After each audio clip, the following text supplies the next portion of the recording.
What is up, everybody? Today we're going to be looking at what is going on in the Toronto market. And did you know that Hamilton market is actually performing better than the Toronto market itself? Hi, I'm Paul Sawhney. I'm a real estate agent, a mortgage specialist, and real estate investor here in the GTA. And I know that many people are feeling the crunch with those high interest rates. But I have quite a few sellers now that are looking at trying to downsize their homes or actually cash in on a little bit of equity because their current homes are too expensive to maintain, and then buying a property which is a little bit cheaper. So many of my clients have been looking at investment areas, and I will tell you a little bit of a trick as to what you can do when you're looking at investment areas and how you can use that as your principal residence at the same time. But moving forward to the numbers, Toronto is not performing as well as Hamilton market. Let's take a look at some of those figures. 1, 2, 3, 4.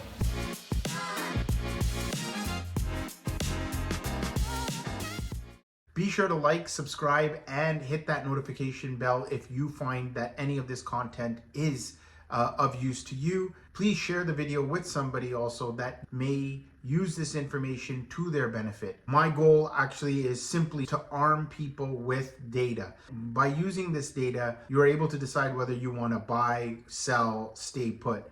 The idea is use the information to your benefit. And I provide these videos at least once a week, just so that you're on top of the figures during this very important period where we have very high interest rates, and it's making it very difficult for people to navigate through. Now, many of you guys can probably recall during the peaks of February of 2022, and then obviously seeing inflation top over 8%, the Toronto market was one of the strongest markets that held its price points fairly well, saw very slight declines. The condo markets were holding very, very strong. Meanwhile, other markets outside of Toronto 416 proper started to see some steep declines.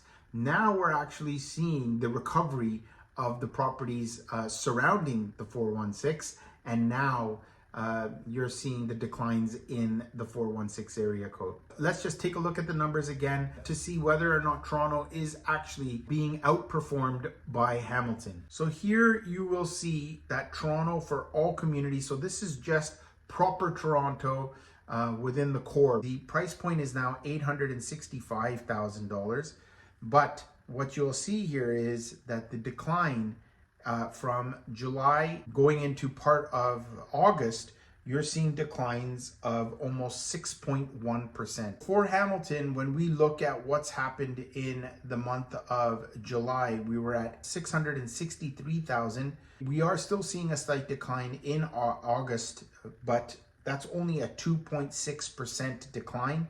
So it's quite interesting to see that it's not being affected as much as we're seeing the numbers slide in Toronto.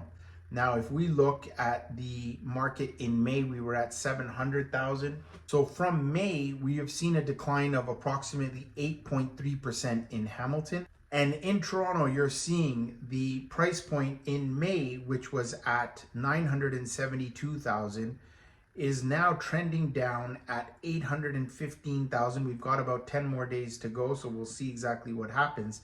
But that is a decline of 20% almost. So you could see that Toronto market is really feeling these rate hikes and the uncertainty of what the Bank of Canada is going to do. So if we're looking at what the inventory levels are for Hamilton area, for the month of July actually grew by 200 units, but that is still well below even last year's numbers. So there's still a supply issue in Hamilton. And for those people who are investors, have actually seen even rental prices skyrocket. Be sure to take a look at one of my videos that I posted regarding what's happening with rental rates and in which markets. In this chart here, I want you to take a look at some areas in which you can find properties that are actually cheaper than the actual average within the city of Toronto. I'm not going to go into in depth on the actual chart and the areas, but you can feel free to pause the video and sort of see exactly what areas you can actually take advantage of lower price points than what the median is right now. In the red, these are areas in which they're more expensive than the average, and the green is where they are cheaper than the average. In this chart here, you'll be able to see exactly which neighborhoods represent the codes there. So C01 is Downtown City Place, Trinity Bellwood. So you'll be able to sort of mark out where you can find properties of value to take advantage of lower than average price points. Now, there are obviously some areas which now go all the way out into Scarborough area, but you will be able to sort of pick out sort of spots that you might be able to take advantage of lower than average price points, and at the same time have short commutes into the downtown core.